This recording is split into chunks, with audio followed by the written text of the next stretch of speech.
Bon, sur l'utilité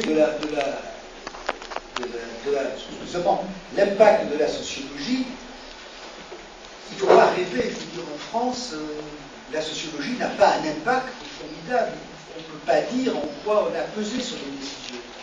Ce qu'on peut dire, c'est que les gens qui décident, décident politiquement. Moi, je suis convaincu qu'il y a une formidable autonomie du politique. Le politique prend des décisions politiques. Mon expérience personnelle dans un cabinet ministre, c'est que le ministre prend des décisions politiques. Politique, ça veut dire qu'il regarde quel est le rapport de force politique, la situation politique, la conjoncture politique, et comme un joueur d'échecs, il avance son tour. La sociologie est un des éléments qui peut lui permettre de prendre sa décision. Mais jamais il n'a pris une décision au nom d'un raisonnement sociologique. J'ajoute que les sociologues tiennent des raisonnements parfois si étranges qu'il vaut mieux que les politiques n'appliquent pas les raisonnements des sociologues. Moi, j'ai écrit beaucoup de livres sur l'éducation. J'aurais été très mal si un sociologue, si un ministre m'avait dit je prends vos décisions là et je les applique. J'aurais dit non. Prudence, soyons prudents. C'est plus compliqué, vous voyez. Donc, il faut faire très attention. Alors, évidemment, un des gros enjeux, avoir un impact, je l'ai évoqué, et je ne sais pas du tout ce qu'il en est au Maroc, c'est les médias. C'est au fond, est-ce qu'il existe des médias qui relaient la pensée sociologique? Est-ce qu'il existe quelque chose entre les revues savantes que personne ne lit, il faut dire la vérité, que personne ne lit, et l'opinion publique? Je crois que c'est les médias. Alors en France, il s'est créé quelque chose d'extrêmement étrange et d'assez désagréable, c'est que les médias sont convaincus que tous les problèmes sociaux ont une dimension sociologique. Donc, chaque fois qu'il y a un petit événement social, on appelle le sociologue, pour moi, je dois dire, mais sur n'importe quoi, pour lui dire qu'est-ce que vous en pensez du point de vue sociologique. On en a aussi au Maroc. Voilà. Donc, alors quelquefois vous dites, bon, je peux dire des choses raisonnables, bon, moi je le dis, quelquefois, mon épouse peut en témoigner, on me demande des opinions sur des choses les plus étranges. Je ne sais pas. Par exemple, un fait divers. Un mari jaloux tue sa femme. C'est tragique, mais ça existe.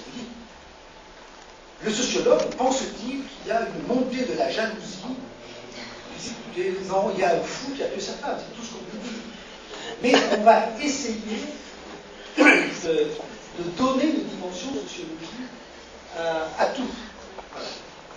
Alors, je répète, d'un côté c'est un peu étrange, mais en même temps ça montre qu'il y a quand même une... Vous savez, en France, on parlait de Bourdieu. La manière de penser Bourdieu est rentrée dans le tas de gens qui n'ont pas lu Bourdieu. Même si le tel ne croit pas à l'existence de Bourdieu. Non, mais bon, ça c'est une autre histoire. Bourdieu était beaucoup plus chic qu'on imagine. À quoi ça, sociologie, à quoi elle devrait servir?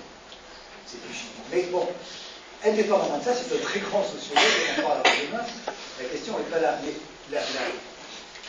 cette manière de penser est rentrée dans le mœurs.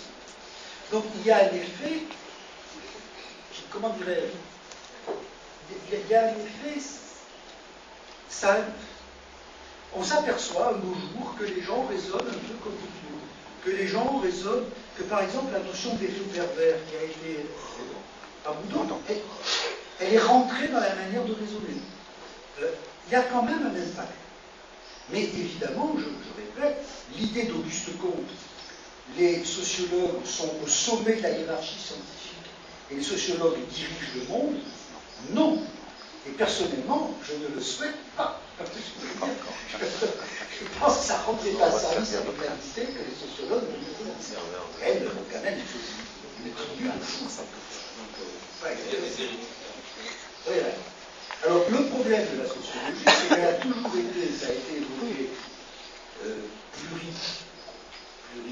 enfin, il y a plusieurs écoles.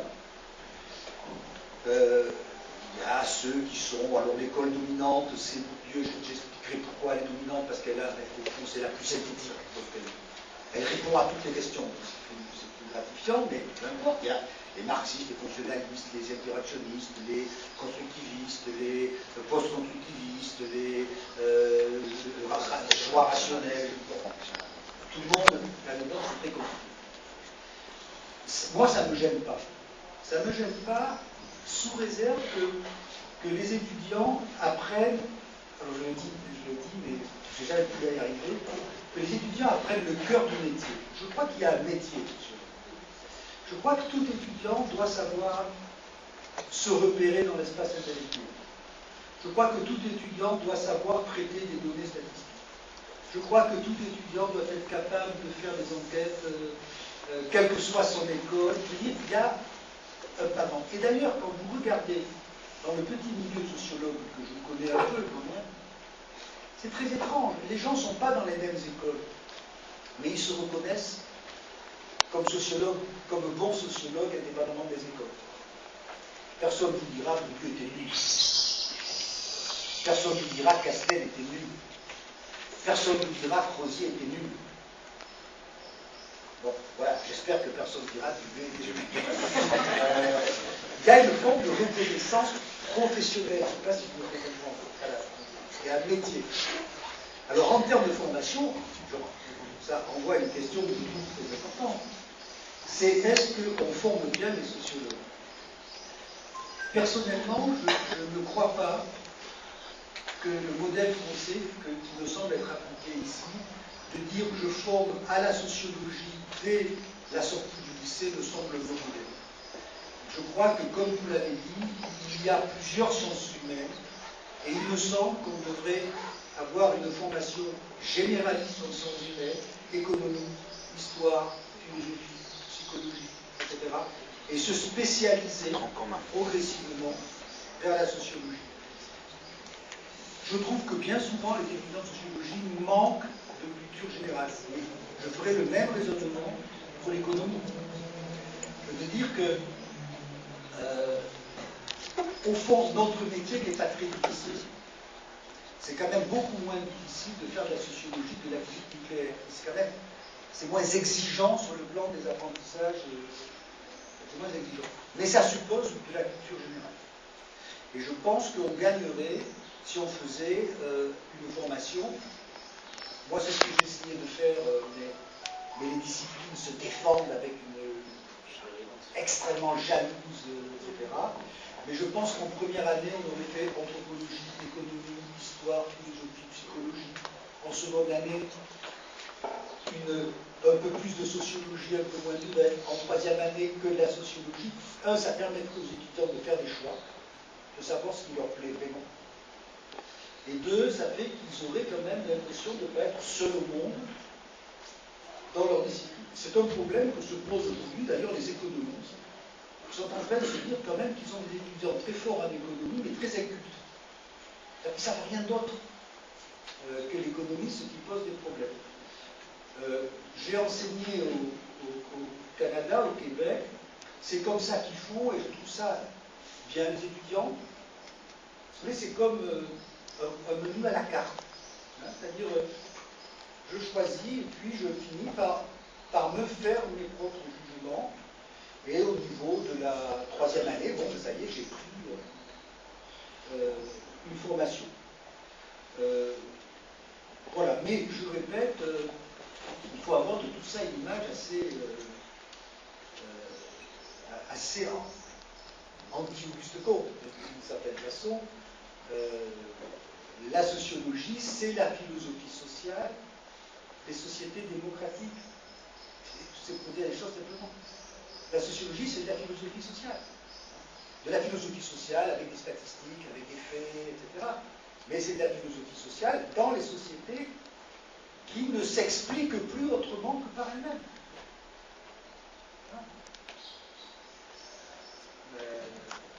Mais moi, je crois qu'on est utile, puis que, alors, on disait rendre les sociétés moins pires, évidemment, je ne sais pas si vous disiez ça, c'est un jeu de mots. C'est-à-dire qu'une société qui refuserait les sociologues serait pire. Parce que ça veut dire qu'elle interdirait de penser, de réfléchir, de parler, et puis qu'elle m'empêcherait d'exister, ce qui serait quand même, de mon point de vue, une tragédie. Mais les sociétés qui ont un espace de réflexion sur elles-mêmes sont quand même plus vivables que les sociétés qui l'interdisent. J'imagine que tout sociologue le croit.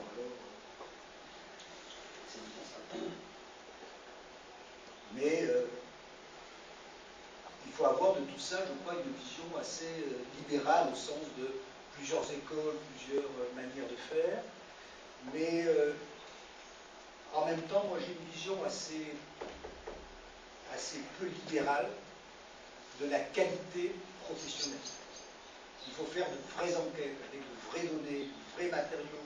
Mais pour parler de manière un peu savante, on n'est pas une science opérienne. C'est-à-dire qu'on n'est pas une vraie science. Une vraie science, c'est quand même une science où vous avez des protocoles d'expérimentation, vous le reproduisez, et tant que ça marche, vous pouvez dire que pas que c'est. Vous ne pouvez pas dire que c'est vrai, vous pouvez dire que c'est pas faux. La sociologie, c'est pas ça, vous ne pas raconter l'histoire. Mais le fait qu'on ne soit pas une science ne nous autorise pas à dire n'importe quoi. Et donc, il faut avoir des données empiriques qui nous empêchent de dire n'importe quoi. Ça serait déjà pas mal. Curieusement,